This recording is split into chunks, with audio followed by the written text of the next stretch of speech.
সাদা পাথর লুটের সঙ্গে জড়িত যে যত বড়ই কর্মকর্তা হোক না কেন তাকে ছাড় দেওয়া হবে না বলে ঘোষণা দিয়েছেন জনপ্রশাসন মন্ত্রণালয়ের সচিব ডক্টর মোহাম্মদ মুখলেসুর রহমান। শুক্রবার দুপুরে ভোলাগঞ্জ সাদা পাথর এলাকা ঘুরে দেখার পর একথা বলেন তিনি। অন্যদিকে পর্যটকরা বলছেন লুট হওয়া পাথরগুলো উদ্ধার করে প্রকৃতির ভারসাম্য রক্ষা করতে হবে। বিস্তারিত সাকিব আহমদ মিঠুর প্রতিবেদনে। ফ্যালকন অ্যালুমিনিয়াম মাল্টিলেয়ার অ্যানোডাইজড হওয়ায় সম্পূর্ণ স্ক্র্যাচ প্রুফ। Falcon aluminium. সিলেটের কোম্পানিগঞ্জ উপজেলার সাদা পাথরকে বলা হতো পাহাড় নদী আর পাথরের রাজ্য। সাদা পাথর থেকে প্রকাশ্যে পাথর লুট হওয়ার খবর গণমাধ্যমে প্রকাশ হওয়ার পর প্রতিবাদে উত্তাল হয় সারা দেশ। সচেতন হয় প্রশাসনের সবগুলো স্তর। শুক্রবার সাদা পাথর এলাকায় যান জনপ্রশাসন মন্ত্রণালয়ের সচিব ডক্টর মোহাম্মদ মুখলেসুর রহমান, খনিজ সম্পদ বিভাগের সচিব সাইফুল ইসলাম সহ প্রশাসনের ঊর্ধ্বতন কর্মকর্তারা।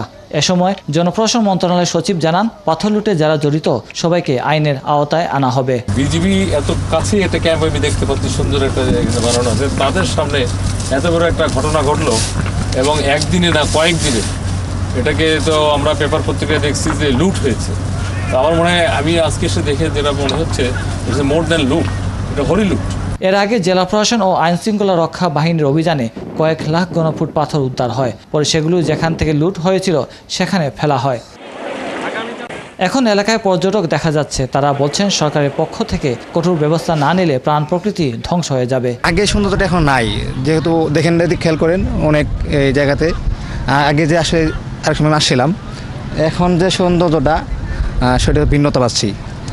আসলে ফিল্ডটা ওই রকম মানে ফিল্ডটা নাই। এই দিক দিয়ে দেখেন অনেক জায়গাগুলো কিন্তু অনেকগুলা খালি আছে, বুঝছেন। এইগুলা জায়গাগুলো এখনো ফিল আপ হয় নাই। ঠিক আছে, যখন ফিল আপ করবে আগের মতো পর্যটক আসবে, তখন আগের মতো সৌন্দর্য লাগবে।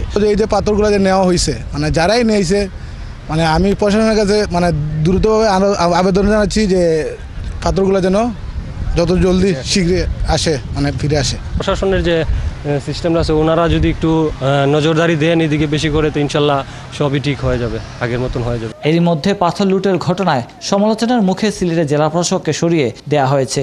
এরই মধ্যে একজন নতুন জেলা প্রশাসক যোগ দিয়েছেন। মন্ত্রিপরিষদ বিভাগ 5 সদস্য উচ্চ পর্যায়ের তদন্ত কমিটি গঠন করে। কমিটিকে আগামী 10 দিনের মধ্যে দায়ী ব্যক্তিদের চিহ্নিত করে প্রতিবেদন দেওয়ার নির্দেশ দেওয়া হয়েছে। পরিবেশ কর্মীরা বলছেন, সিলেটের সবকটি পর্যটন স্পট থেকে কয়েক কোটি ঘনফুট পাথর লুটপাট হয়েছে। গণমাধ্যমে আলোড়ন সৃষ্টি হওয়ার পর প্রশাসনের তদারকিতে ফিরেছে কয়েক লক্ষ ঘনফুট পাথর।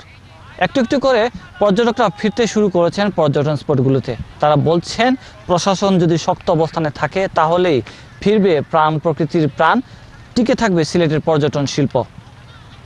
সাকিব আহমদ মিঠু, 71 সাদা পাথর, সিলেট।